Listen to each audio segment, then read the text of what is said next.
అధిక బరువు అనేక సమస్యలకు కారణం. సాహితీ యోగా ఆన్లైన్ క్లాస్ లో జాయిన్ అవ్వండి. ప్రముఖ కొరియోగ్రాఫర్ జానీ మాస్టర్ నన్ను లైంగికంగా వేధించాడని మధ్యప్రదేశ్ కు చెందిన ఓ మహిళా కొరియోగ్రాఫర్ పోలీసులకు ఫిర్యాదు చేసిన విషయం తెలిసిందే. దీంతో రాయదుర్గం పోలీసులు ఈ కేసును నార్సింగి పోలీసులకు బదిలీ చేశారు. అయితే ఈ క్రమంలోనే ఈ కేసులో మరో బిగ్ ట్విస్ట్ చోటు చేసుకుంది.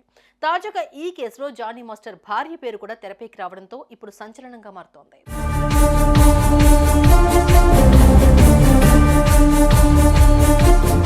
బాధితురాలి ఫిర్యాదు మేరకు రాయదుర్గం పోలీసులు 0 ఎఫ్ఐఆర్ను నమోదు చేసి తదుపరి విచారణ కోసం సదరు మహిళ నార్సింగి నివాసి అయినందున నార్సింగి పోలీసులకు కేసు బదిలీ చేశారు. దీంతో అక్కడి పోలీసులు జానీ మాస్టర్ పై సెక్షన్ 376 అత్యాచారం కేసుతో పాటు 506 బెదిరింపు, 323 క్లాస్ 2 గాయపరచడం కింద కేసులు నమోదు చేసినట్లుగా పోలీసులు తెలిపారు.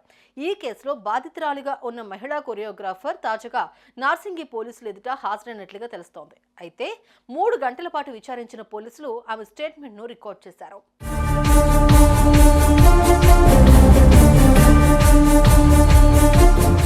జానీ మాస్టర్ చెన్నై, ముంబై, హైదరాబాద్ తో సహా వివిధ నగరాల్లో అవుట్డోర్ చేస్తున్నప్పుడు మరియు నార్సింగిలోని తన నివాసంలో కూడా తనపై అనేక సార్లు లైంగిక వేధింపులకు పాల్పడ్డాడని సదరు యువతి తెలిపింది. ఈయనే కాకుండా ఆయన భార్య కూడా మతం మార్చుకుని పెళ్లి చేసుకోవాలని ఒత్తిడి చేసినట్లుగా పోలీసులకు ఇచ్చిన స్టేట్మెంట్ లో ఆ యువతి పేర్కొంది. అనంతరం బాధితురాలని అక్కడి నుంచి భరోసా కేంద్రానికి తీసుకెళ్లి వైద్య పరీక్షలు కూడా జరిపించారు. అయితే తెరపైకి ఇప్పుడు జానీ మాస్టర్ భార్య పేరు కూడా రావడం అనేది సంచలనంగా మారుతోంది. ఇద్దరూ కలిసి ఈ అమ్మాయిని వేధించినట్టుగా తెలుస్తుందని పోలీసులు తెలిపారు. కాగా ఈ ఇష్యూపై టాలీవుడ్ కు చెందిన కొందరు ప్రముఖులు స్పందిస్తున్నారు.